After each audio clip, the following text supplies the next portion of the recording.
ये आकाशवाणी रायपुर है। प्रादेशिक समाचार बुलेटिन के साथ मैं दीप्ति चंद्रा।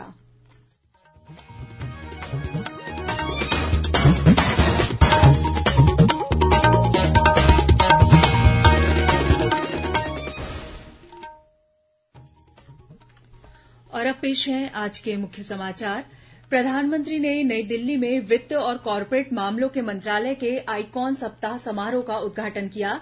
श्री मोदी ने कहा कि जन कल्याण आधारित शासन और सुशासन उनकी सरकार की विशेषता है। मुख्यमंत्री ने कहा कि बस्तर के लोग जब तक सहमत नहीं होंगे तब तक बोधघाट परियोजना शुरू नहीं की जाएगी। हरियाणा के पंचकुला में आयोजित खेलो इंडिया यूथ गेम्स में छत्तीसगढ़ की वेटलिफ्टर ज्ञानेश्वरी यादव ने स्वर्ण पदक और राजा भारती ने कांस्य पदक जीता। और मौसम विभाग ने आगामी 24 घंटों के दौरान प्रदेश के बिलासपुर, रायपुर और दुर्ग संभाग के कुछ स्थानों पर लू चलने की चेतावनी दी।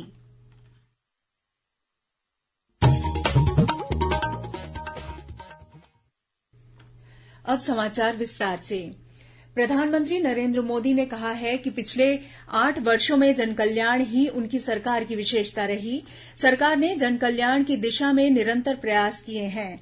नई दिल्ली में वित्त और कॉरपोरेट मामलों के मंत्रालय के विशेष सप्ताह समारोह का उद्घाटन करते हुए श्री मोदी ने कहा कि देश में पिछले 8 वर्षों में हर दिन नया काम करने की कोशिश की गई। उन्होंने कहा कि सरकार ने देश के विकास को गति दी है और गरीबों को सशक्त बनाया। श्री मोदी ने कहा कि स्वच्छ भारत अभियान ने गरीबों को गरिमापूर्ण जीवन जीने का अवसर दिया। इस मौके पर प्रधानमंत्री ने ऋण से जुड़ी सरकारी योजनाओं के लिए राष्ट्रीय पोर्टल जन समर्थ पोर्टल की भी शुरूआत की। अपनी तरह का यह पहला पोर्टल है जो लाभार्थियों को सीधे ऋणदाताओं से जोड़ता है। जन समर्थ पोर्टल का मुख्य उद्देश्य सरल और आसान डिजिटल प्रक्रियाओं के माध्यम से विभिन्न क्षेत्रों का मार्गदर्शन और सरकारी लाभ प्रदान करके समावेशी विकास को प्रोत्साहित करना है। प्रधानमंत्री ने आजादी का अमृत महोत्सव को समर्पित 1, 2, 5, 10 और 20 रुपए के मूल्य वर्ग के नए सिक्कों की विशेष श्रृंखला जारी की। दृष्टिबाधित व्यक्ति भी इन सिक्कों को पहचान सकेंगे। प्रधानमंत्री नरेंद्र मोदी के नेतृत्व में केंद्र सरकार के 8 वर्ष पूरे होने के अवसर पर भारतीय जनता पार्टी द्वारा छत्तीसगढ़ सहित पूरे देश में सेवा, सुशासन और गरीब कल्याण पखवाड़ा मनाया जा रहा है। इसी कड़ी में भाजपा पिछड़ा वर्ग मोर्चा की रायपुर जिला इकाई ने शहर के 16 स्थानों पर स्वच्छता अभियान कार्यक्रम का आयोजन किया। मोर्चा के जिलाध्यक्ष सुनील चौधरी ने बताया कि पदाधिकारियों ने तालाबों, कुओं, बगीचों और धार्मिक स्थलों की सफाई की। मुख्यमंत्री भूपेश बघेल ने कहा है कि बस्तर के लोग जब तक सहमत नहीं होंगे तब तक बोधघाट परियोजना शुरू नहीं की जाएगी। यह बात मुख्यमंत्री ने आज कांकेर में पत्रकारों से चर्चा करते के दौरान कही। श्री बघेल ने बताया कि बंदोबस्त की त्रुटियों को दूर करने के लिए ड्रोन सर्वे के निर्देश दिए गए हैं। उन्होंने यह भी कहा कि भेंट मुलाकात कार्यक्रम के दौरान बस्तर क्षेत्र के विकास के लिए जो घोषणाएं की गई हैं उन्हें जमीनी स्तर पर लागू करने के लिए 15 दिनों के भीतर कार्ययोजना बनाने के निर्देश दिए गए हैं। इस अवसर पर मुख्यमंत्री ने कांकेर में पत्रकार भवन के निर्माण के लिए 20 लाख रुपए देने की घोषणा भी की। कांकेर प्रवास के दौरान मुख्यमंत्री ने अधिकारियों की समीक्षा बैठक लेकर विभिन्न शासकीय योजनाओं के बारे में जानकारी ली। उन्होंने वन अधिनियम से जुड़े मामलों को तेजी से निपटाने के निर्देश दिए। श्री बघेल ने वनों से जुड़े मामलों में केंद्र सरकार के नियमों और उच्चतम न्यायालय के आदेशों का ध्यान रखते हुए जनहित में काम करने पर जोर दिया। इस बीच आज अपने भेंट मुलाकात कार्यक्रम के तहत मुख्यमंत्री भूपेश बघेल ने कांकेर विधानसभा क्षेत्र के लिए 124 करोड़ रुपए के विकास कार्यों का लोकार्पण और शिलान्यास किया। इस अवसर पर श्री बघेल ने गांधी ग्राम कुलगांव में राष्ट्रपिता महात्मा गांधी की प्रतिमा का अनावरण किया। मुख्यमंत्री ने गांधी ग्राम कुलगांव में पौधारोपण भी किया। इस मौके पर उन्होंने कहा कि ग्रामीण औद्योगिक पार्क के माध्यम से महात्मा गांधी के सुराज का सपना साकार हो रहा है। अपने प्रवास के दौरान श्री बघेल ने कांकेर में नवनिर्मित सी मार्ट का लोकार्पण भी किया। यह सी मार्ट करीब 50 लाख रुपए की लागत से तैयार किया गया है, जिसका संचालन एक महिला स्व सहायता समूह द्वारा किया जाएगा। इस सी मार्ट में लघु, कुटीर और स्व सहायता समूहों द्वारा तैयार विभिन्न प्रकार की खाद्य सामग्री और अन्य वस्तुएं बिक्री के लिए उपलब्ध हैं। इसके अलावा मुख्यमंत्री ने कांकेर के मरीन ड्राइव कहलाने वाले डडिया तालाब में विभिन्न विकास कार्यों का लोकार्पण किया। वहीं श्री बघेल ने कांकेर में अत्याधुनिक चिकित्सा उपकरणों से युक्त हमर लैब का भी शुभारंभ किया।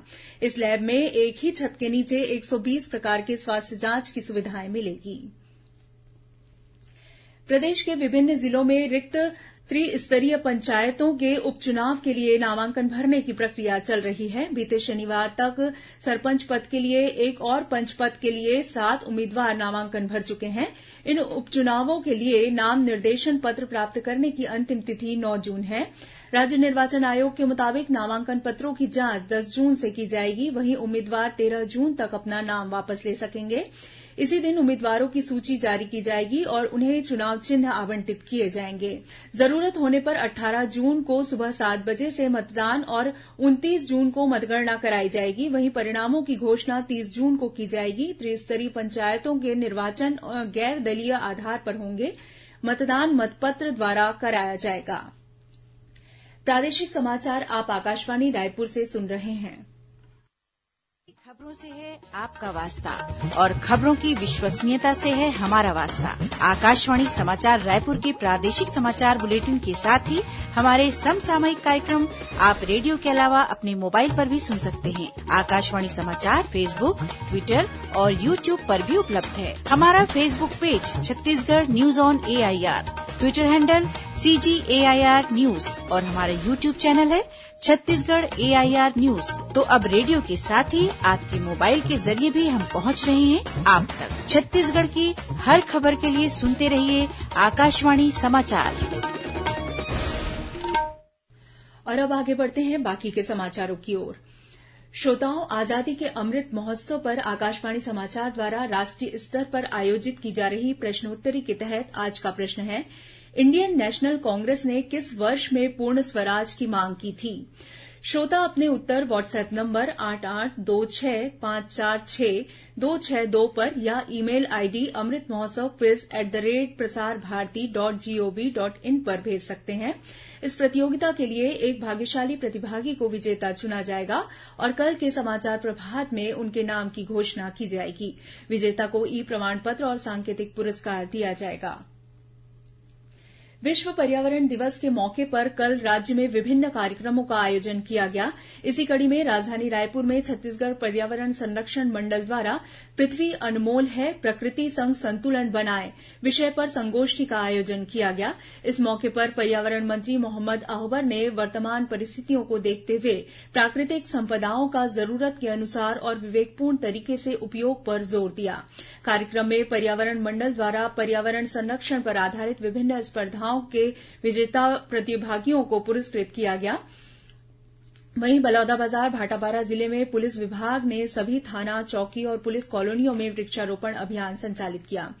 इस मौके पर 500 से अधिक छायादार और फलदार पौधे लगाए गए।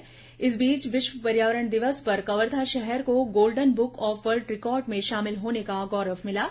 इस अवसर पर कवर्धा के लोगों ने हाथों में पौधे लेकर 4 किलोमीटर तक पैदल पदयात्रा की और मुख्य मार्ग से होते हुए सकरी नदी के तट पर 3000 पौधे लगाकर रिकॉर्ड कायम किया।